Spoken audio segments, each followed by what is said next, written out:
इधर कांग्रेस प्रत्याशी घनश्याम सिंह ने भी नामांकन दाखिल किया। जीतू पटवारी समेत कई दिग्गज मौजूद रहे। जी हां, प्रदेश अध्यक्ष जीतू पटवारी और उनके साथ साथ उमंग सिंघार भी नामांकन के दौरान मौजूद रहे।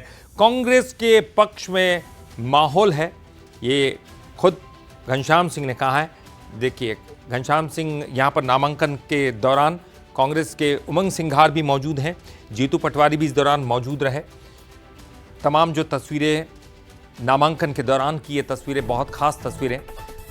कांग्रेस के पक्ष में माहौल है और सपा का समर्थन मिलने की भी बात कह रहे हैं। कांग्रेस प्रदेश अध्यक्ष जीतू पटवारी का भी बयान सामने आया। उन्होंने दतिया की जनता का आभार व्यक्त किया है और जीतू पटवारी ने दावा किया है कि 25,000 वोटों से कांग्रेस जीतेगी। और नामांकन के बाद समर्थकों के साथ कांग्रेस ने भी शक्ति प्रदर्शन किया। देखिए, कांग्रेस पार्टी के लिए बहुत अच्छा माहौल है। भाजपा सरकार से बहुत नाराजगी है जनता में, हर वर्ग परेशान है, इसलिए हमारी जीत सुनिश्चित है, अच्छे मार्जिन से जीत। जो राजनीतिक, आर्थिक और सामाजिक अवधारणा को ठेस पहुंचाती है, मैं समझता हूं उस बदलाव को लेकर दतिया की जनता को जिम्मेवारी मिली है। जरूर बदलाव होगा, 25,000 से कांग्रेस जीतेगी।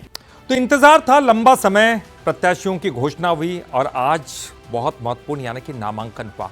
कांग्रेस और बीजेपी दोनों का नामांकन हुआ है। किस तरह का यहां पर शक्ति प्रदर्शन देखा गया, क्या कुछ हुआ, तमाम चीजों की जानकारी लेंगे। हमारे साथ हमारे ब्यूरो चीफ उमेश पाराशर जुड़ गए हैं। चलिए उनका रुख करते हैं। लेकिन उमेश पाराशर से हम बात करें उसके पहले एक और बयान आपको सुनाते हैं। अजय सिंह का क्या कुछ कहना है, चलिए वो भी सुन लेते हैं।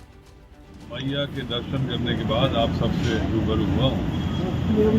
दतिया के उपचुनाव के तहत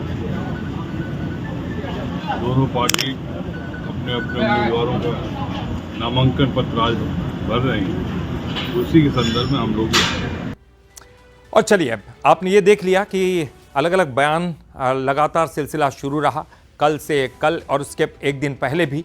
लेकिन आज बहुत सी चीज़ें अब दावों में तब्दील हो गई है। बीजेपी, कांग्रेस अपने अपने दावे। और चलिए, ज़्यादा जानकारी के लिए बात करेंगे। हमारे साथ हमारे ब्यूरो चीफ उमेश पाराशर जुड़ गए हैं, उनका रुख करते हैं। उमेश, आज का दिन बहुत महत्वपूर्ण है क्योंकि अब तमाम चीज़ों से पर्दा उठ गया है। बीजेपी का कैंडिडेट, कांग्रेस का कैंडिडेट, इन सब चीज़ों पर राजनीति गरमाई हुई थी।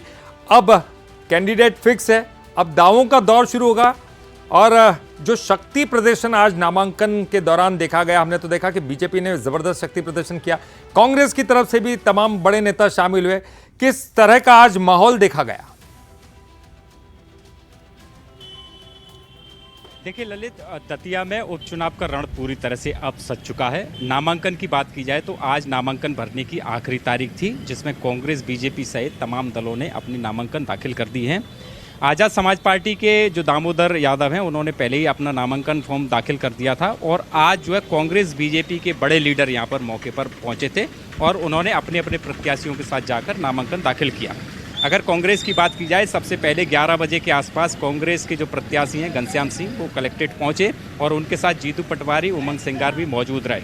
उन्होंने अपना नामांकन पत्र दाखिल किया और उन्होंने दावा किया कि हम 25,000 जो है मतों से दतिया उपचुनाव जीत रहे हैं, क्योंकि दतिया में जो कांग्रेस है वो लगातार काम कर रही थी और बीच में से उनके प्रत्याशी को षड्यंत्र पूर्वक हटा दिया गया और उसको लेकर अब एक बार फिर उपचुनाव होना।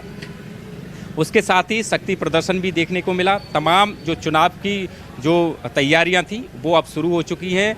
घर घर जाकर कांग्रेस संपर्क कर रही है लोगों से। और उसके साथ ही आज कांग्रेस के बड़े लीडर, पूर्व जो मुख्यमंत्री दिग्विजय सिंह की बात की जाए या प्रदेश अध्यक्ष जीतू पटवारी की बात की जाए, उमंग सिंघार की बात की जाए, या तमाम जो नेता हैं उन्होंने डेरा डाला है और लोगों के घर घर जा रहे हैं। देखिए, इसमें सबसे पहले कांग्रेस की एक बात कर लेते हैं। इसमें जो अवधेश नायक, जो कांग्रेस के प्रत्याशी लगातार वोट मांग रहे थे, संभावित प्रत्याशी थे, क्योंकि वो बीजेपी से कांग्रेस में शामिल हुए थे और 2023 में उनका टिकट हुआ था। उसके बाद किसी कारण से उनका टिकट बदल के जो है राजेंद्र भारती का टिकट करा था, फाइनल हुआ था और राजेंद्र भारती चुनाव जीत गए थे। अब राजेंद्र भारती के परिवार से कोई भी चुनाव लड़ने को तैयार नहीं था, इसीलिए अवधेश नायक की जो दावेदारी है वो प्रबल दावेदारी थी और नंबर 1 पर उनका नाम चल रहा था। चूँकि बीजेपी ने अपना जो प्रत्याशी है नरोत्तम मिश्रा वो बदल दिए थे और जो है आशुतोष तिवारी को अपना प्रत्याशी बनाया था। उसके बाद जातिगत समीकरणों को बैठालने के लिए कांग्रेस ने जो है घनश्याम पर अपना दाव लगाया और अवधेश नायक हैं उनको दरकिनार कर दिया। उसकी वजह से कांग्रेस में नाराजगी साफ तौर पर देखने को मिल रही है। हालांकि कांग्रेस के बड़े लीडर हैं वो अवधेश नायक को मनाने उनके घर लगातार पहुंच रहे हैं, लेकिन अवधेश नायक किसी भी मंच पर कांग्रेस के कार्यक्रम में दिखाई नहीं दिए हैं और ना ही वो नामांकन फॉर्म भरवाने आए हैं। कहा जा सकता है कि कांग्रेस में नाराजगी कहीं ना कहीं देखने को मिल रही है। अगर अवधेश नायक कांग्रेस के साथ नहीं आए तो निश्चित तौर पर एक बड़ा वोट बैंक कांग्रेस से छिटक जाएगा। तो कहा जा सकता है कि अभी भी जो है उम्मीद है कि बड़े नेता उनके घर पहुंच रहे हैं। दूसरी तरफ अगर बीजेपी जी दूसरी तरफ अगर बीजेपी की बात की जाए तो मुख्यमंत्री पूर्व गृह मंत्री जो है नरोत्तम मिश्रा जो है आशुतोष तिवारी के साथ मौजूद रहे। उन्होंने नामांकन पत्र दाखिल करवाया और उसके बाद जीत का दावा भी किया। उन्होंने कांग्रेस पर सवाल खड़े किए। सीएम ने कहा कि अगर कांग्रेस ने कोई विकास किया है तो वो बताएं। बीजेपी लगातार 20 साल से दतिया का विकास कर रही है। यही वजह है कि सड़क, पानी, बिजली और इसके साथ एयरपोर्ट, मेडिकल कॉलेज, तमाम जो सुविधाएं वो दतिया को दी हैं। अब विकास के नाम पर जो है जो बीजेपी है वो लोगों के घर घर पहुंच रही है और अपने लिए वोट मांग रही है। इसके साथ ही जो बीजेपी के बड़े लीडर थे उन्होंने एक आम सभा को संबोधित किया और आम सभा के साथ ही अपना शक्ति प्रदर्शन भी करते हुए नजर आए। उमेश यानी कि कुल मिलाकर अगर देखें तो नामांकन के शक्ति हाँ जी, आप कंप्लीट कीजिए, कुछ आप मंदिर के बारे में बता रहे थे। देखिए, इस समय हम ये पीताम्बरा माई के जो है मंदिर पर खड़े हुए हैं, जहां पर सीएम और जो है जो प्रत्याशी हैं आशुतोष तिवारी वो पहुंचे थे और उन्होंने माता का आशीर्वाद लिया। इसके साथ ही कांग्रेस के जो प्रत्याशी हैं उन्होंने भी माई का आशीर्वाद लिया और उसके बाद अपना नामांकन पत्र वो दाखिल किया। तो कहा जा सकता है कि माई के आशीर्वाद से ही दोनों ही पार्टियों के जो प्रत्याशी हैं वो चुनावी मैदान में पहुंचे हैं और लोगों से जो है संपर्क भी कर रहे हैं। जी बिल्कुल, आपने सही कहा कि माई के आशीर्वाद से दोनों प्रत्याशियों ने नामांकन दाखिल किया और हमने जो गहमा गहमी देखी, नरोत्तम मिश्रा जी इधर पहुंचे थे, यानी कि कोई असंतुष्ट नहीं है यहाँ पर बीजेपी के शक्ति प्रदर्शन में दिखाई दिया। कांग्रेस में अवधेश नायक नहीं पहुंचे, राजेंद्र भारती के परिवार वाले नहीं पहुंचे, यानी कि बहुत कुछ कांग्रेस को मेहनत करनी पड़ेगी। पहली जो बाजी है नामांकन फॉर्म भरने के समय की या शक्ति प्रदर्शन की, उसमें जरूर बीजेपी बाजी मारते हुए दिखाई दे रही, लेकिन कांग्रेस ने भी बहुत कुछ रणनीति बना रखी होगी। बहुत बहुत शुक्रिया आपका इस पूरी जानकारी के लिए, बातचीत करने के लिए।